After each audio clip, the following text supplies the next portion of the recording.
Hey guys, it's Jason. Welcome back to my channel.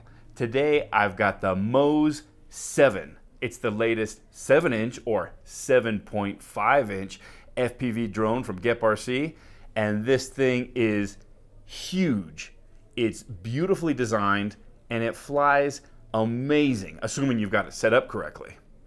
GepRC designed the Moz 7 around a Star Wars related theme, and in their marketing materials they actually call this the Starship MOZ7. So whether it's a Starship or an FPV drone, it does look super premium with these side plates to keep your electronics covered, these aluminum camera mounts up front to protect your FPV camera, and custom TPU prints all the way around. This is one premium looking drone. I did build up this drone myself. This is not the bind and fly, but the components that I used are very similar to what GepRC ships their bind and fly with. So whether you're interested in a pre-built drone from GepRC or whether you want to build one yourself, this video should have some good information for you, and it really is worth your while to see how the drone was put together. You'll be in a better place to make an informed buying decision, and you'll know how to fix it if it breaks. Why would you even want a huge 7.5-inch drone like this if you've already got a perfectly capable 5-inch drone, which is also a very nice, stable filming platform? Well, the answer to that is endurance, range, speed, payload. These larger 7.5-inch props are so much more efficient than 5-inch props that you'll be able to fly much longer. The cruising speed on larger props is also quite a bit faster, so you'll be able to fly much farther. And the larger props provide much more lift, which means you'll be able to carry a much heavier payload. On my Moz 7, when I carry a heavy camera like this GoPro Mini, I hardly even notice the weight like I do on my 5-inch. The Moz 7 is built for endurance and long range, so I'm going to assume that you're going to be flying long range. Now, what does long range mean? It's kind of one of those terms like cinematic. It means whatever you say it means, but let's just say you'll be flying this drone further out than you would a smaller drone. Now, assuming you are flying long range, you're going to be taking some risk. You got a lot of money invested in this thing and you don't want to lose it. GepRC does ship the Moz 7 with the M10 GPS unit, and that's what I've got on my build. It's probably the best or one of the best GPS units on the market right now. I get satellites super quickly, and I actually got satellites while I was setting up my quad in Betaflight in my office in a brick building in the middle of a city. So it's a pretty good GPS unit. Make sure you set up your GPS unit properly in Betaflight with return to home, a fail-safe, and I would recommend logging the GPS telemetry data into your radio. I'll admit to you guys that I've lost a long-range quad before. I was flying at high elevation on top of a mountain. I was flying down into a valley. I thought I had plenty of battery to come back, and either my battery was really old or it had a bad cell because the voltage just tanked. Long story short, I did not make it back, and the GPS coordinates that I had in my OSD were not accurate enough for me to find the drone. I didn't want to fly FPV for like a month after that. I was literally in mourning. It was such a crappy experience, and we learned from our mistakes. That was my mistake as a pilot because the GPS was providing that data and I wasn't logging that data into my radio. So now what I do is I have that data logged into my radio. I'll grab the GPS coordinates from my radio, put them into Google Maps on my phone, and just make sure everything's working.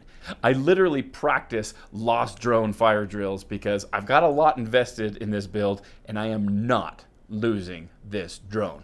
I'll show you guys my GPS settings later on in the video, and if you have any questions about how to set up GPS in Betaflight or how to set up GPS telemetry logging into your radio, let me know in the comments down below. I'll do my best to help you guys out. There are timestamps available in the video description below, so if there's some specific information that you're looking for, feel free to jump around, and please do hit that like and subscribe button.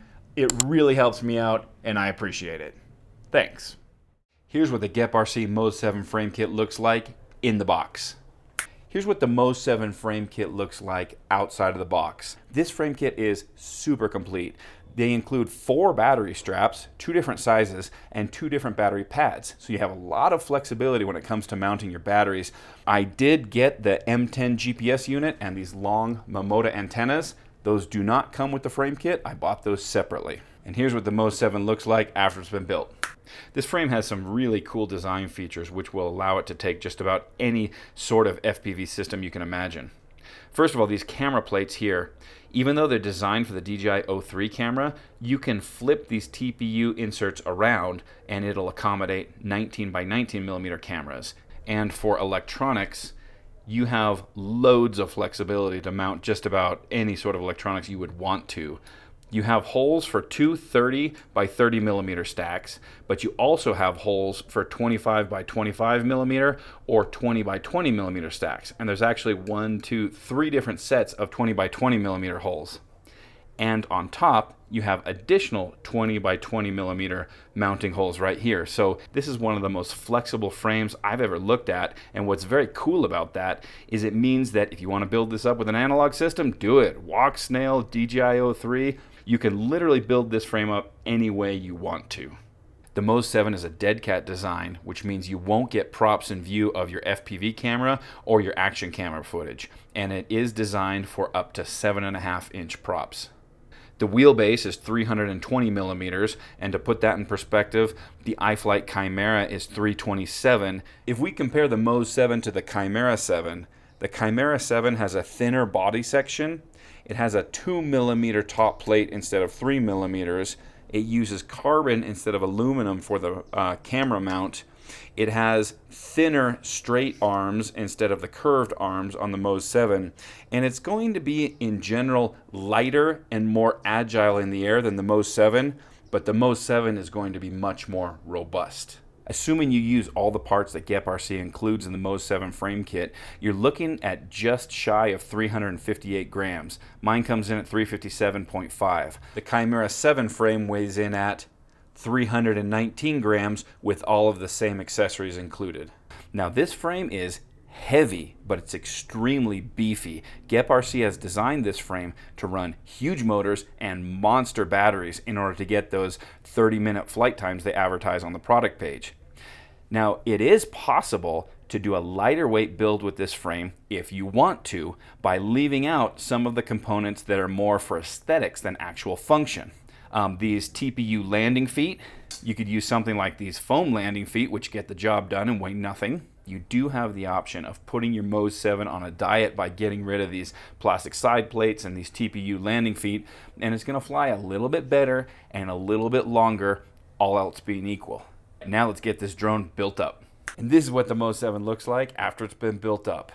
With those side plates that cover your electronics and the aluminum camera plates up front, this drone has a premium feel to it, and it just looks a lot more finished than some of my other builds. I am running the DJI O3 Air unit in mine, but you can run just about any FPV system in this frame. For me, the DJI O3 system was a no-brainer because the image quality and the range and penetration that I get out of the FPV feed makes it the best system on the market, at least today. The DJI O3 does offer the possibility of some very high quality 4K onboard recordings, but I plan to use a full GoPro when I'm trying to get the best image quality possible. If you are interested in seeing some side-by-side footage of how a GoPro stacks up to the DJI O3 recordings, I do have some videos on my channel that cover that. The motors I'm using are the Emax 2807 1300 kVs. This is a 6S build. These 2807 motors will cost your wallet about $20 each, and they'll cost your build about 54 grams in weight, including the motor wires. Now, GepRC's Bind & Fly uses 2809 motors, which cost $30 and about 71 grams. So the Eco 2s saved me about $40 and about 68 grams. I chose these motors because I was looking for a combination of endurance and raw power. I wanted to have plenty of power to get the lift that I want to carry heavy cameras and heavy batteries, but at the same time, I really wanted efficiency and I wanted to be able to get really long flight times. These motors are lightweight and super efficient, and they're a great match for this quad. Now, eco and long range are not two words I usually use in the same sentence, and even though I'm happy to save a little money and save a little bit of weight, at the end of the day, I chose these motors because they were a perfect match for this quad. They give me all the lift and power that I need, but they're still super efficient and relatively lightweight, which is just what I was looking for. If you plan to fly your drone aggressively, or if you just prioritize raw power over efficiency, you might want to go with the GEP-RC 2809 motors. They're going to cost a little more, they're going to weigh a little bit more, and they're going to have a higher amp draw, which means shorter flights, but they are going to have more power and they're going to allow you to carry a heavier payload. I am running HQ 7.5 inch 3.7 pitch props. I have all the power that I would want for the type of cinematic cruising style flights that I like to do, and I'm getting nice long flight times. And the motors are never more than a little warm when I come down. So I think the combination of 13,000 kV motors and 3.7 pitch props are perfect. I fly my drone between 8,000 to 12,000 feet above sea level. If you're flying at a lower altitude, you might want to consider lower pitch props, something like 3.5. The frame comes with these plastic tubes for your motor wires. I don't usually use these on my builds because they can get broken in a crash and they're a pain to remove once they're installed. I like to use nylon tubing with some heat shrink on the ends, which I think looks nice and finished, and it keeps your motor wires protected from prop strikes. You can cut it off if you need to, but of course it's mostly for aesthetics. You could also just use tape and it would work just as well. For my rear arms, I had to do things a little bit differently because it turns out that my motor leads weren't long enough to route through this hole in the side plate underneath the air unit to make it up here to the ESC, which is in the front part of the quad. So I used some race wire with some LED lights. I decided not to use these lights up front because my primary purpose for this quad is cinematic FPV shots, and I was afraid that having lights up front might mess with the exposure of my camera. And since I had 2 extra lights, I also installed LEDs underneath the arms as well as on top of the arms. I used double-sided tape to mount the race wire to my arms, and that holds them in place super securely so I can do my soldering, and then I wrap clear heat shrink over the entire arm, and that covers both the top LEDs and the bottom ones and keeps everything really protected, and I think it looks pretty cool. To be honest, there are some reasons why you might not want to use race wire and LEDs on a long-range quad. First of all, it's just a lot more solder joints and a lot of potential points of failure. And second of all, you might not want to attract attention when you're flying long range. You might prefer to go into stealth mode, and LED lights are kind of the opposite of stealth mode. What do you guys think about race wire or LED lights on a 7-inch build? Good idea or bad idea? Let me know in the comments. I want to hear from you. My stack is the Diatone F722 Mark IV with a 65 amp ESC. It does have Wi-Fi for the SpeedyBee app, and I'm using a 1000 microfarad capacitor to make sure my gyro is getting some nice clean power. I did route the motor wires back over the ESC and underneath the flight controller because the side plates didn't allow enough space to route them out this way like I normally would. I am using Crossfire, and GEP-RC's included TPU part holds the Crossfire receiver nice and securely right here, and it also holds the Immortal T in place at the front of the quad, which is the way I prefer it. I am using GEP-RC's M10 GPS and their Momoda antennas, and these are the same components that ship with their bind and fly. This GPS unit has been amazing for me so far. It gets satellites super quick, and it's indispensable on a long-range quad like this. I'm also using a V-Fly GPS mate, which I installed right underneath the TPU GPS mount with another piece of clear heat shrink. Keeps it nice and secure, super protected, and best of all, that button, if you can see it right there, it's real easy to press. It's easy to access. Now, I didn't have a lot of choices on where to install this because of these plastic side plates along the quad. You don't have a lot of options, but that worked out pretty well. and I have a little bit of clearance when I land, thanks to these TPU landing feet, and the heat shrink keeps it super well protected. The GPS Mate is a cool little gadget that allows you to power on your GPS unit without plugging in your flight battery. What that means is you can warm up your GPS and get a satellite lock without overheating your air unit or your flight controller.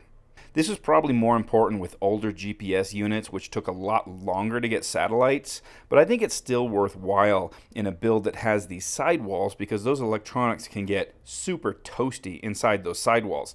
It's not just the air unit. I also get the core temp warning on my flight controller when I don't take off relatively quickly after plugging in my battery. But obviously that depends on the climate you're flying in. If you're flying in a warm climate, this is a little bit more important. If you're flying in a colder climate, maybe not so much. But it also has the advantage of incorporating a self-powered buzzer. So if you go down, it'll beep until it's turned off, which makes it a lot easier to find your quad if you crash and get your battery ejected. My build weighs in at about 750 grams. That does include an ND filter, the screw for the GoPro mount, 2 long battery straps, 4 LED lights, and my V-Fly GPS Mate, and of course the antennas, props, everything else you need to fly. I am saving about 60 grams over the bind and fly by using these Emax Eco 2 2807 motors, which are quite a bit lighter than GepRC's 2809 motors. The camera cable that comes stock on the DJI Air unit was not long enough for me to route underneath the flight controller to the Air unit. I needed to use a longer camera cable. Now, I used a 20 centimeter camera cable because that's what I had on hand, but a 15 centimeter camera cable should be sufficient.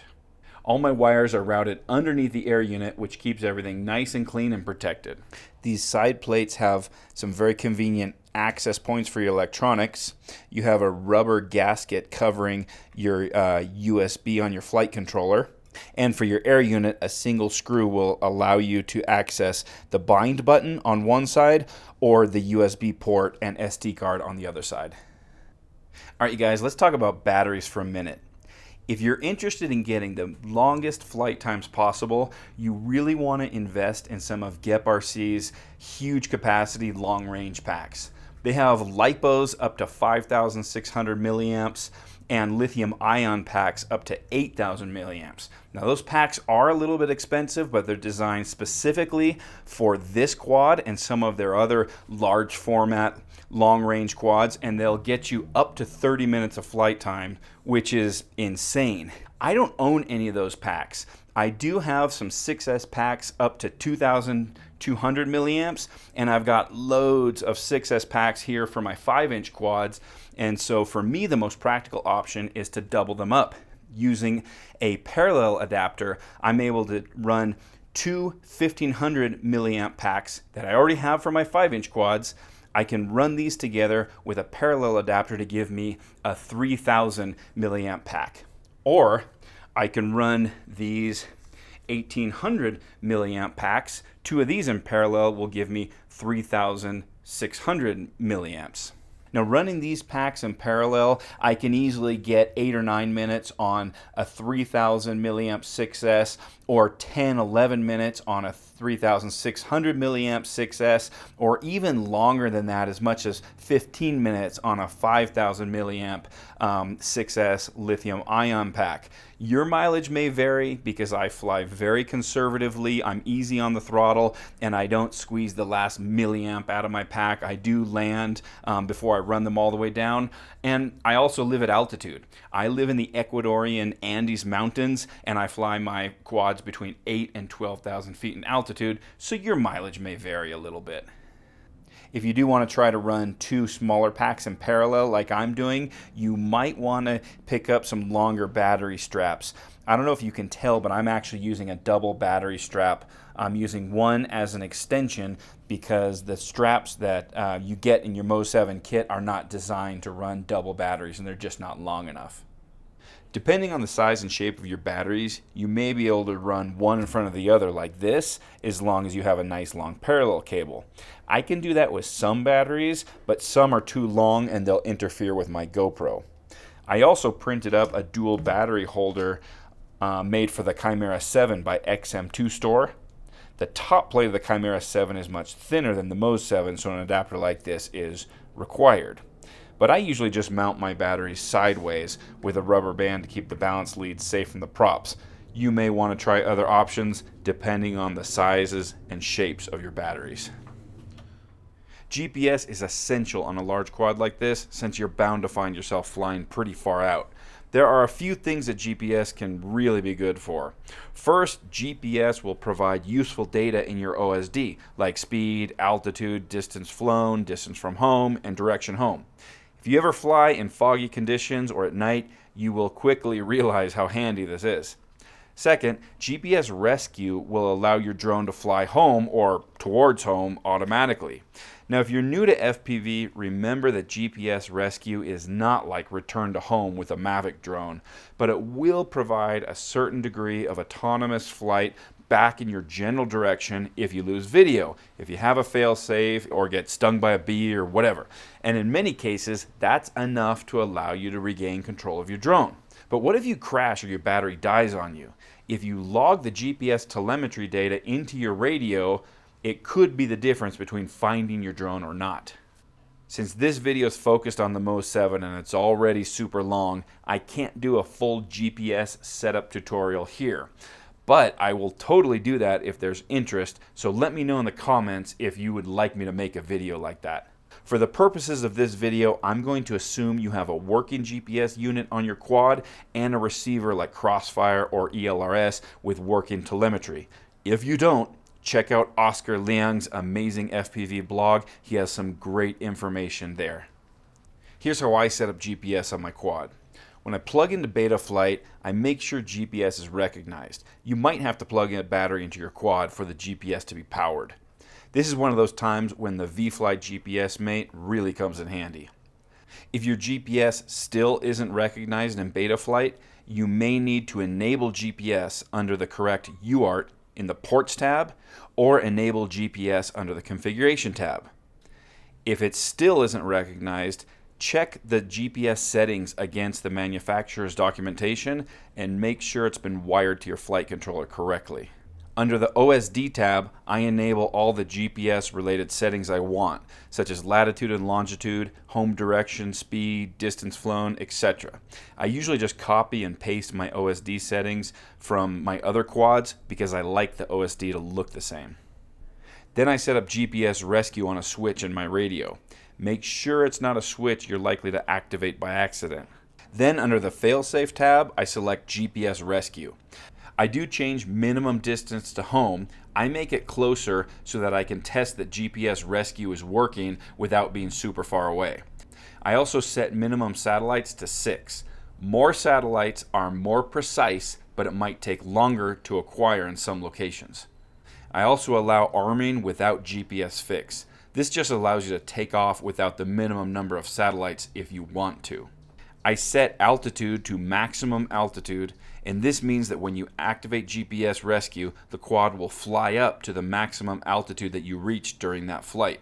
I think this is useful in case you had to fly over a tall tree or something like that. Sanity checks, I just leave it fail-safe only. I also like to set my GPS Rescue switch under channel fallback settings. By selecting Set and indicating a value that activates that switch I just set up in the Modes tab, I'm adding some redundancy and making sure that GPS Rescue will in fact be activated in case there is some sort of problem with the normal fail-safe procedure. Now, there are reasons why I set up GPS like this. You may want to set up yours the same or differently depending on your circumstances. Feel free to let me know in the comments if you do it differently. I also save GPS telemetry in my radio, both displayed on screen and in the logs saved to my SD card. I'm using a Tango 2, but any EdgeTX or OpenTX radio should be similar. Under the Special Functions page, I select SD logs and I set it to activate when I arm my drone and to record data every 2 seconds. Now, there are some reasons why you may want to set this up differently depending on your circumstances. Then I set up GPS to display on a page in my radio. To do this, press Menu and long press Page. I set mine to display battery and GPS data. The way I have this set up, GPS is displayed on a screen in my radio, and critically, if the radio loses contact with the drone, say if the drone crashes, it saves the last known GPS coordinates. Having this data available immediately, without having to go find a computer and check logs on an SD card, is what might make the difference between finding a lost drone and not, since you'll be able to input those coordinates into Google Maps right away and locate your lost drone. If this isn't working for you, make sure you're getting telemetry data. You may have to hit Discover New Sensors under the telemetry page. If it's still not working, leave a comment and I'll see if I can help you out, or check out the links below where I've added some detailed tutorials that have already been done on how to do this. Alright you guys, here's what I like and don't like about the Mose 7. First of all, I really like flying 7.5 over 7-inch props. I've flown 7-inch quads before and there is a difference. It can feel like a glider when it doesn't have a lot of weight, but when you have those heavy batteries and maybe a heavy camera, it's fast and efficient and it flies super well. It's smooth, it's stable, and you can get some really long flight times, assuming you've got the right batteries. I love the clean look that you get with these side plates. Your electronics are nice and protected and it makes the quad feel super finished. Yet at the same time, you can get access to your electronics real easily. It's a very nice design.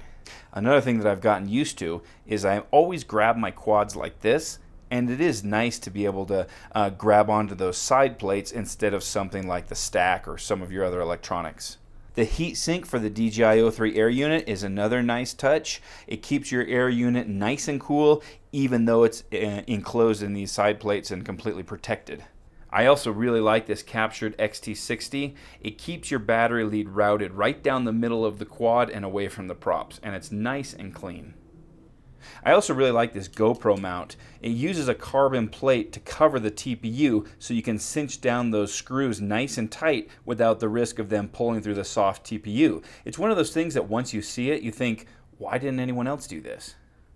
It's also nice that you get loads of extra hardware with your Mose 7 frame kit. You may or may not ever use it, but it's nice that you've got it just in case. Alright, as far as the cons of the Mose 7 go, first of all, these side plates, even though it's a nice aesthetic touch, it makes building a little bit more of a pain. You have to really think about how you're going to route all your wiring, and it does limit the space you have inside. For example, I had to route my motor wires back over the ESC, which I wouldn't normally do, and I couldn't fit my GPS mate inside the body of the drone, even though it seems like there should be tons of space. Another thing to be aware of is that the antennas that Gep RC ships with the Mose 7 are left-hand polarized, yet the Mose 7 is clearly designed for the DJI O3 Air unit, which uses linear dual polarized antennas. The Goggles 2 and the Goggles Integra, which most people will be using with this drone, ship with those linear antennas. Those goggles will still work with these left-hand polarized antennas, but the reception and range is not going to be as good. You really want the polarization of your quad to match the polarization of your goggles. If you're using the older Goggles V2 or the original Goggles V1, those goggles already use left-hand polarized antennas, not linear, so you're good. If you're using the Goggles 2, you also have the option of using an adapter made by Lumineer to install left-hand polarized antennas on your goggles. So if you have the Goggles Integra, or if you have the Goggles 2 and you just don't want to swap antennas, your only choice is just to live with the reduced range or swap out the antennas on your quad for the original DJI antenna or something like the dual band antenna made by Flyfish RC, designed specifically for the DJI O3 Air unit. Although if you do that, you will need to find a different print, because this print right here is made for the SMA adapters that Gep RC includes with their kit. So there are a few minor design decisions in the Mose 7 that I don't necessarily agree with, but in general, this is an amazing quad. It's a smooth and reliable platform for getting those cinematic FPV shots, and you can get some amazing flight times with the right batteries. I'll leave you guys with some flight footage. Please don't forget to subscribe. It really helps me out and you won't miss out on any of my future videos. Alright you guys, see you in the next one.